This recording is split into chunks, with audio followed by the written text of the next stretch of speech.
आज हम बात करेंगे रेफरेंस टू द कॉन्टेक्स्ट की। ये क्वेश्चन 5 नंबर का जुज होता है जो कि फर्स्ट ईयर में आता है, और खास करके एडीपी थर्ड ईयर में ये 20 नंबर क्वेश्चन होता है। थर्ड ईयर में खास करके आप तालिब इल्म हजरात को बता दूं कि ये पास या फेल कराने में और ये मार्क्स जो है उनका रेशो बढ़ाने में बड़ा फैसला कुन किरदार अदा करता है। ये एक टेक्निकल नोयत का सवाल है जिसकी अंडरस्टैंडिंग तालिब इल्मों के पास नहीं है, जिसकी वजह से वो इसमें संगीन किस्म की गलतियां करते हैं।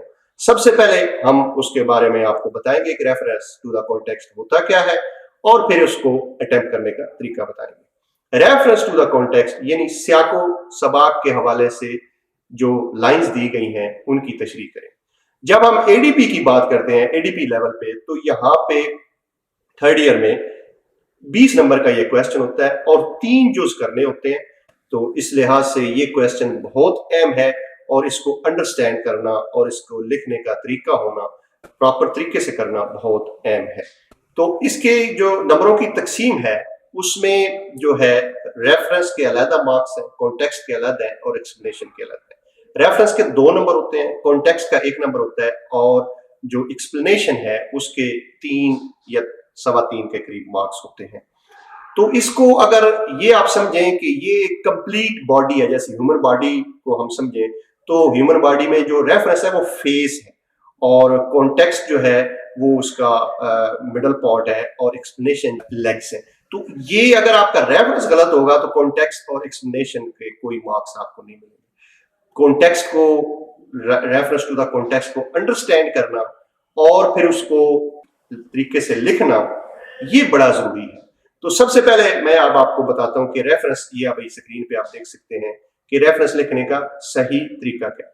आप मार्कर के साथ सबसे पहले रेफरेंस लिखें, आगे कोलन लगाएं और these lines have been taken from the poem. एक पोएम का मैं हवाला देकर बताता हूं, new year resolutions.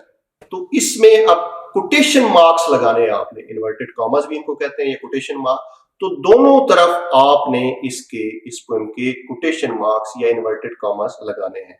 New N से स्टार्ट करना है और रेजोल्यूशंस एस पे आपने इसको एंड करना है, और उसके बाद रिटन बाय, जो इसकी पोएटेस का नाम लिखना है, रिटन बाय एलिजाबेथ 7।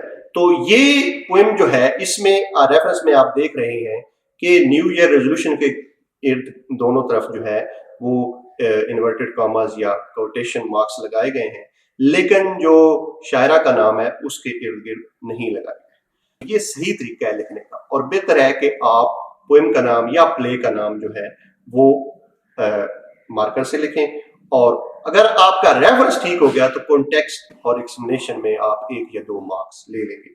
और अगर देखें कि रेफरेंस में आप 2 ले लेते हैं और कॉन्टेक्स्ट में 1 और एक्सप्लेनेशन में 1 भी नंबर लेते हैं, तो एक जो उसके आपके 4 मार्क्स बनते हैं। अगर तीनों को मिलाया जाए, तीनों रेफरेंस टू द कॉन्टेक्स्ट आप ठीक लिखते हैं, तो आपके 12 मार्क्स बनते हैं, और 12 मार्क्स मिनिमम है जो आप यहाँ पे हासिल करते हैं, और ये फैसला कुन किरदार अदा करते हैं आपके टोटल में पास होने में और ओवरऑल पेपर के इंप्रेशन बनाने में। उसके बाद कॉन्टेक्स्ट आता है। कॉन्टेक्स्ट का मतलब है इमीडिएट सिचुएशन, द सेटिंग, जिसमें हो क्या रहा था इस पोएम या प्ले की जो लाइंस आई हैं इनके इर्द गिर्द।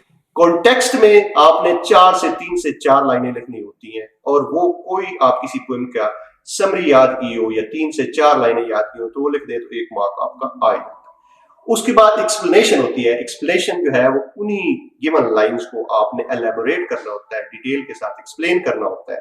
तो वहां भी अगर आपने उस पोएम का कोई क्वेश्चन याद किया हो तो उसको अगर आप एक्सप्लेनेशन में डाल दें और उसको वजाहत से बयान कर दें तो आपका 1 मार्क आ जाएगा। लेकिन इसमें सबसे अहम तरीन चीज जो आपने अंडरस्टैंड करनी है वो रेफरेंस है।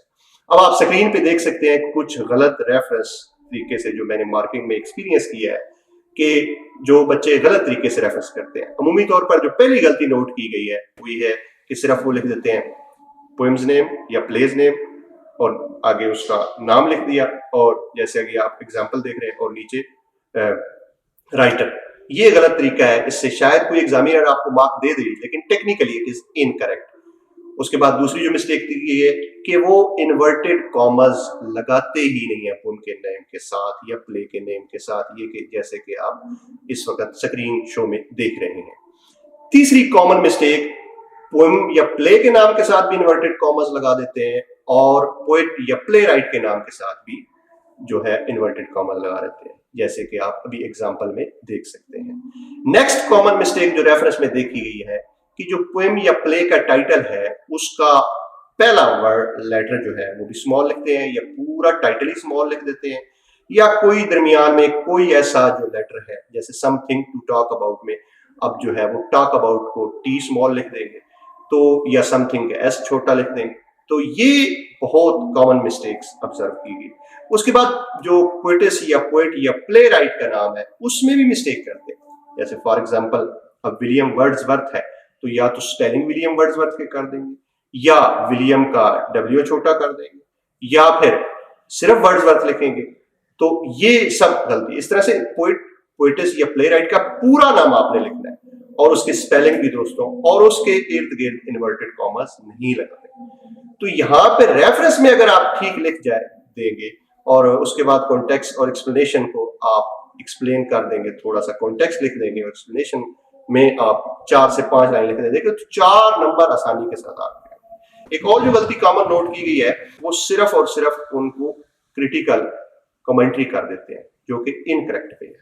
तो इन गलतियों से अगर आप रेफरेंस टू द कॉन्टेक्स्ट के क्वेश्चन में बच जाए तो आप प्रॉपर तरीके से इसको सॉल्व करें तो ये इजी भी है और आपके पेपर का सबसे पहला अटेम्प्ट किया हुआ क्वेश्चन ये होना चाहिए जो कि ओवरऑल पेपर के इंप्रेशन पे असर डालेगा और उसके साथ साथ ये आपके टोटल मार्क्स और पास मार्क्स हर तरफ कंट्रीब्यूट करेगा। थैंक यू वेरी मच जी। अस्सलाम।